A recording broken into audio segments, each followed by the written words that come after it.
Mochi yang sudah aku pesan ini dengan terburu-buru pergi dari Car Free Day tidak kumakan sedikit pun. Dia dengan sigap langsung meminta pegawai untuk membungkus pesananku. Kamu mau tunggu di sini? Aku bawa motor dulu di parkiran belakang.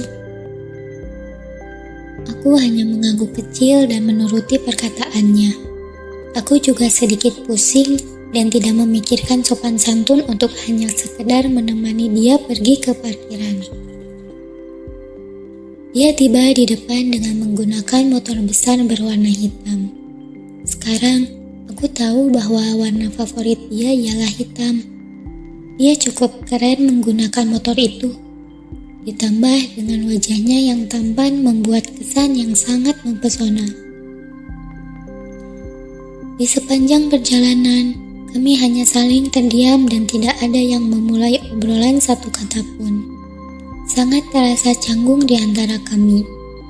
Aku canggung karena tidak mengenalnya, dan dia pun merasa canggung seperti bingung untuk memulai obrolan karena keadaanku yang tidak terbuka untuk mengenalnya. Sebelumnya, aku sudah memberitahu dia terlebih dahulu mengenai alamat asramaku. Jadi, tidak perlu diarahkan lagi untuk sekedar jalan lurus atau belok.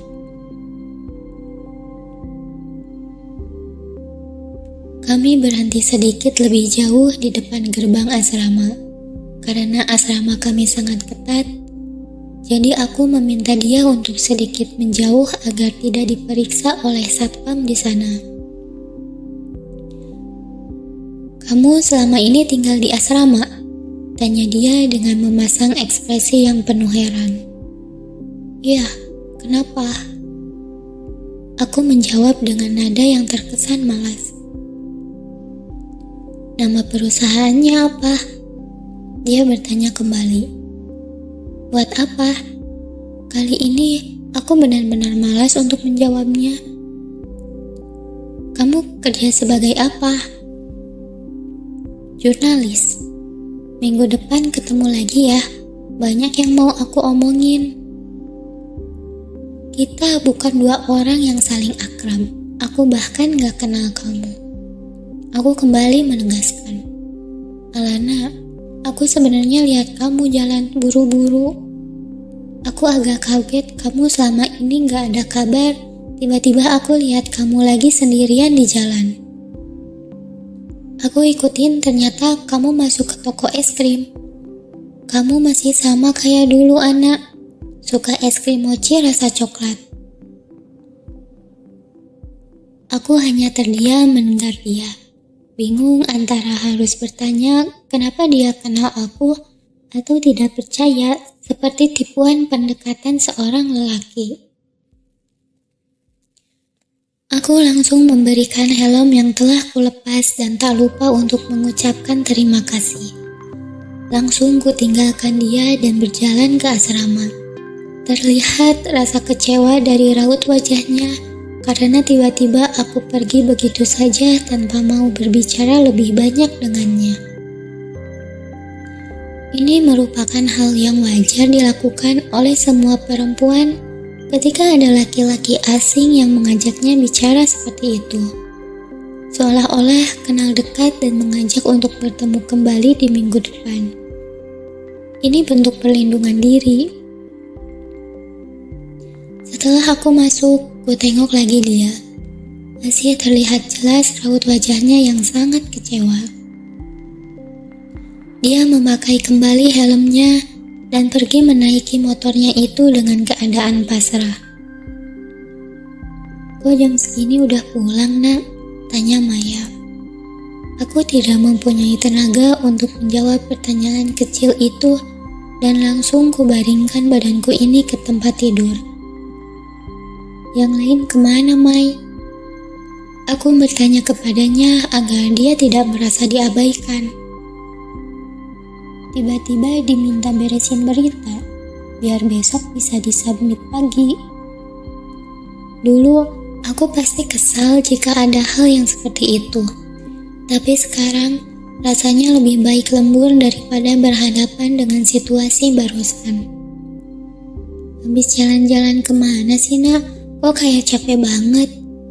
Tanya Maya yang sangat penasaran. Mai, tahu nggak? Tadi ada cowok yang manggil aku dan seolah-olah dia kenal banget sama aku. Aku menjelaskan sambil bangun dari tempat tidur. Hah? Terus kamu kenal nak? Nah itu, aku bahkan gak kenal sedikit pun. Aku kembali menjelaskan kejadian tersebut. Tapi pas dia manggil namaku, aku ngerasa ada yang beda. Kayak aku tuh pernah dipanggil pakai nada yang lembut kayak gitu. Cara dia manggil tuh beda, Mai. Ngerti kan? Maksudnya kasih sayang. Dia kembali memastikan. Aku juga gak ngerti, Mai. Mungkin dia seseorang yang pernah kenal kamu di masa lalu. Atau mungkin juga dia modus buat deketin kamu. Tapi dia tahu namaku, Mai. Aku sedikit ketakutan tentang kejadian tersebut. Kamu ingat semua kejadian di masa lalu? Dia memastikan kembali. Mungkin udah banyak yang lupa, soalnya aku udah gak pernah ingat-ingat lagi. Kamu belum tahu ya, nak?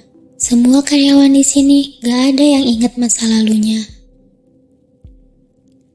Aku terkejut mendengar hal tersebut dan langsung kutegakkan badanku untuk bertanya kembali dengan lebih serius.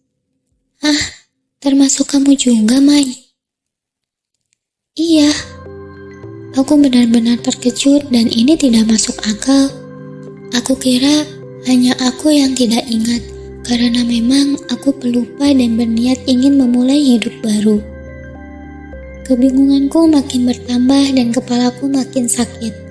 Aku kembali merobahkan badanku ke kasur dan tidur sejenak sebelum waktunya makan malam tiba. Kami menjalankan pekerjaan seperti biasa selama 1 minggu ini.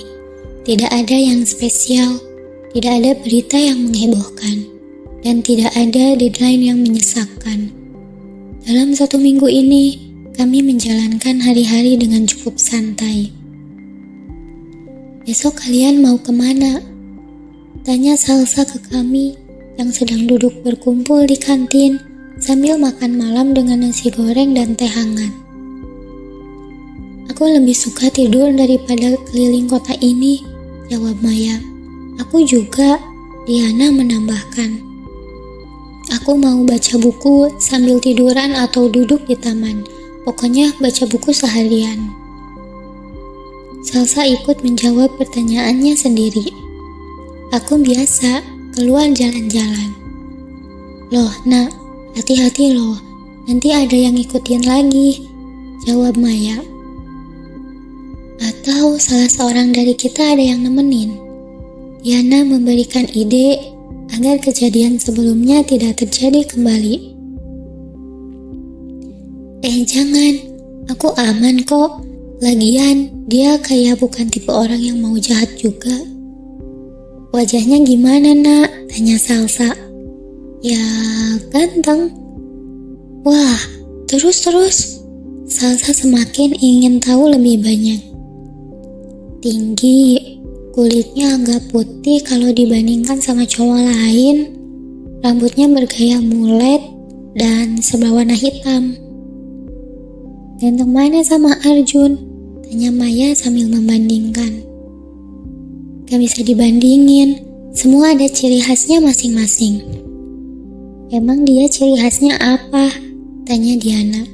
Entah, tapi suaranya rendah banget bikin gak bisa lupa. Jangan-jangan dia suka deh. Bisa jadi dia udah nyoba nyari tahu kamu dari lama. Terus baru berani sekarang buat ngobrol langsung sama kamu. Salsa menambahkan dengan penuh antusias. Kamu pernah kepikiran buat jatuh cinta gak? Tanya Diana kembali. Cinta? Aku bahkan tidak tahu bagaimana rasanya jatuh cinta. Tapi jika sekarang mencoba memikirkan kata itu, seperti ada sesuatu yang hilang. Rasanya ada separuh jiwa yang harus aku temukan dan kembali. Apa aku merindukan seseorang? Tetapi saat bertemu laki-laki itu, aku merasa pernah mendengar suara parau itu.